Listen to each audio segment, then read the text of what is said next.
नमस्कार, मी ॲडव्होकेट विशाल मोहिते, जिल्हाध्यक्ष भाजपा किसान मोर्चा।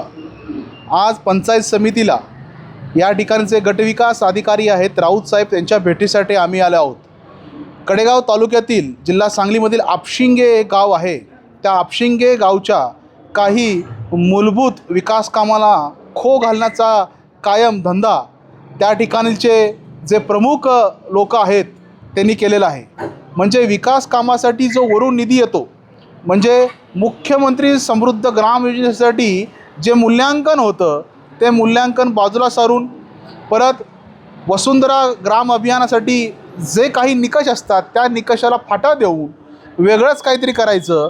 गावामध्ये स्वच्छता नसताना स्वच्छता दाखवायची, गावात कुठल्याही प्रकारची गटार साफ नसताना चांगली गटार फक्त दाखवायची, गावातले जे शौचालय आहेत अतिशय वाईट अवस्थेत आहेत असं असतानाही, ग्रामपंचायती शौचालय अतिशय वाईट अवस्थेत आहेत असं असतानाही ज्यावेळी मॉनिटरिंग कमिटी येते, मूल्यांकन समिती येते, त्यावेळी फक्त काही ठिकाणी लाली पावडर करायची आणि मुख्यमंत्री ग्राम अभियानांतर्गत पुरस्कार घ्यायचे असे धंदे काही नाकर्त्या सरपंचांनी चालवले आहेत।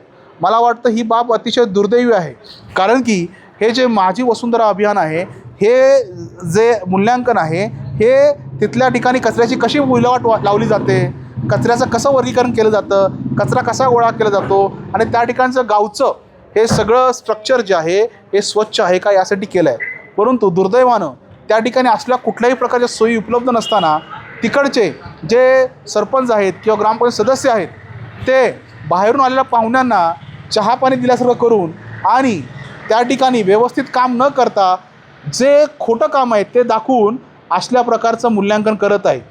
त्या ठिकाणी ग्रामस्थांनी आपली व्यथा मांडली की जे मूल्यांकन चालू आहे ते चुकीचं आहे, नक्की फॅक्ट चेक करा, खरं कारण काय चेक करा। परंतु त्या समितीला पण खरं कारण चेक करण्यात रस नाही। आम्ही त्यांना याद्वारे इशारा देतो की हे जे सरकार चाललं आहे हे देवेंद्र फडणवीस यांच्या नेतृत्वाखालचं हे राज्य सरकार आहे। हे सरकार असलं घाणेरडा खोटा अहवाल कदापि आम्ही सहन करणार नाही।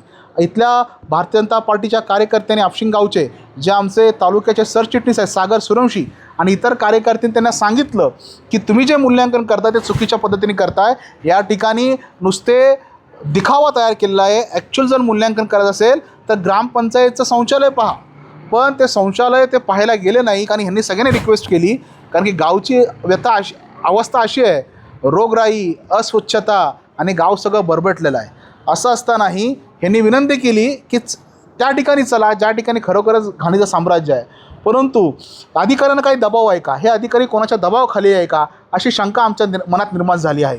म्हणजे या अधिकाऱ्यावरती आमदारांचा दबाव, या अधिकाऱ्यांवरती सभापतींचा दबाव आहे का अशी शंका आमच्या मनात निर्माण झालेली आहे, कारण की योग्य आणि व्यवस्थित मूल्यमापन या ठिकाणी कुठल्या पद्धतीने केलं जात नाही। त्यामुळे आपशिंगे गाव जे काही सहन करतंय, रोगराई, अस्वच्छता, ह्याला कारणीभूत इथले BDO आहेत का? अहो साधा तिथला ग्रामविकास अधिकारी, ग्रामसेवक ज्याला म्हणतो, तो त्या ठिकाणी प्रेझेंट राहत नाही, तो त्या ठिकाणी राहत नाही। आत्ताही आम्ही या ठिकाणी गटविकास अधिकाऱ्यांना सांगितलं आहे, तो ग्रामविकास अधिकारी का राहत नाही त्याला तुम्ही शोकॉज द्या। त्यांनी मान्य केलं की तो तिथे राहत नाही। आम्ही मागणी केली की त्यांचं जे लिव्ह इन लायसन आहे, घराचं ॲग्रीमेंट आहे ते आम्हाला पाहिजे, मिळू शकत नाही कारण की त्या ठिकाणी ते ग्रामसेवक राहत नाही। आणि दिवस असे आहेत की म्हणजे 4 दिवस येत नाही, 3 दिवस येत नाही, 1 दिवस कधीतरी यायचं। हे आव जाव का घर तुम्हाला असं चालणार नाही। अतिशय कठोर कारवाई त्या ग्रामसेवकावर झाली पाहिजे। अशा स्वरूपाचं गलथान कारभार आम्ही भारतीय जनता पार्टीचे कार्यकर्ते कदापि सहन करणार नाही, कारण की सरकार एवढं व्यवस्थित चाललं असताना तुम्हाला साधी ग्रामपंचायत जर चालवता नसेल तर त्यांना माझी विनंती आहे, तुम्ही ग्रामपंचायत खाली करा, बरखास्त करा, आम्ही कार्यकर्ते काय करायचं ते बघून घेतो। परंतु असा गलथान कारभार आम्ही अजिबात सहन करणार नाही। यासाठी आज आम्ही गटविकास अधिकाऱ्यांना निवेदन द्यायला आलो होतो, त्यांना सगळं सांगितलं आम्ही, त्यांनीही मान्य केलं आहे। परंतु त्यांच्यावरती प्रेशर असल्याची शक्यता नाकारता येत नाही, तेही प्रेशरमध्ये आहेत। परंतु कुठलंही प्रेशर असेल, सत्याला कुठलंही प्रेशर नसतं। आम्ही त्यांना विनंती केली आहे, तुम्हाला जर प्रेशर असेल तर आम्हाला सांगा, आम्ही पण तेवढं प्रेशर टाकू।